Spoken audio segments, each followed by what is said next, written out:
پسر یک دروغگوه، ولی دروغاش دارن باعث میشن که اون پولدار بشه.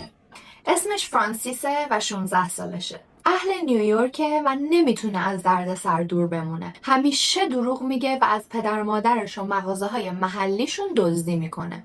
ولی یک روز یک چکی رو جعل میکنه و دستگیر میشه. این عکس پلیسشه.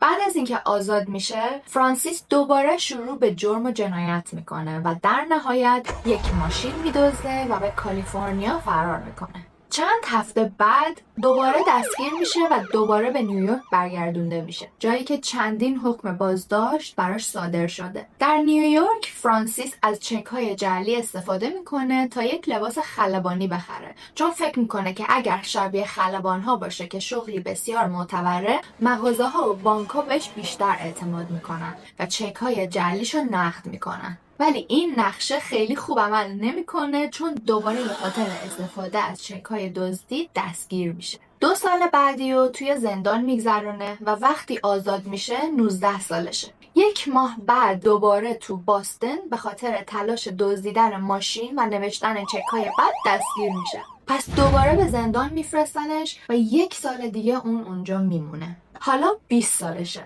و بعد از آزادی دوباره به جرمای خودش ادامه میده. لباس خلبانی قدیمیشو میپوشه و از خطوط هوایی چند پرواز رایگان میگیره، چون اون موقع‌ها مخصوصاً بعد جنگ جهانی دوم به نظر میرسه که خلبان‌های غیر فعال میتونستن مجانی به هر کجای دنیا پرواز کنن. ولی تو باتون روژ به خاطر دزدیدن یک چک از خانواده‌ای که سعی در کمک بهش داشتن دستگیر میشه.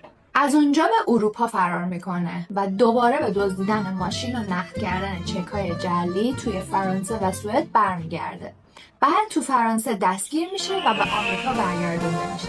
حالا فرانسیس 22 سالشه و بلافاصله که به نیویورک برمیگرده دوباره به خلبانی جعلی مشغول میشه. 4 ماه بعد دوباره دستگیر میشه و در حالی که تو زندان هست فرار میکنه، ولی چند روز بعد دوباره دستگیر میشه و این بار به 12 سال زندان محکوم میشه. چند سال بعد با قید وثیقه آزاد میشه و این بار به خاطر دزدیدن لوازم هنری از یک کمپ تابستونی کودکان دستگیر میشه.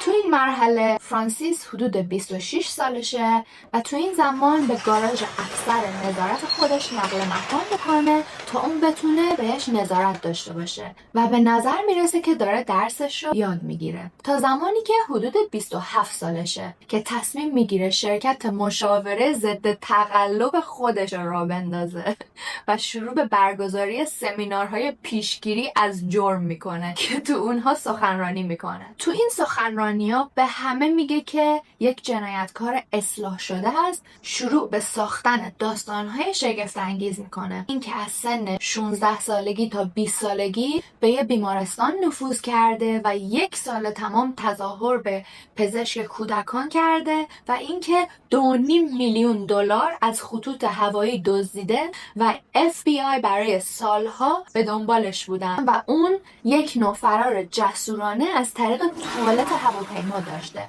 و همه این داستانا دروغن. اینا چیزایی هستن که اون کاملا از خودش ساخته و ما این رو میدونیم چون تو دورانی که به طور ادعایی همه این کارا رو کرده تو زندان میره.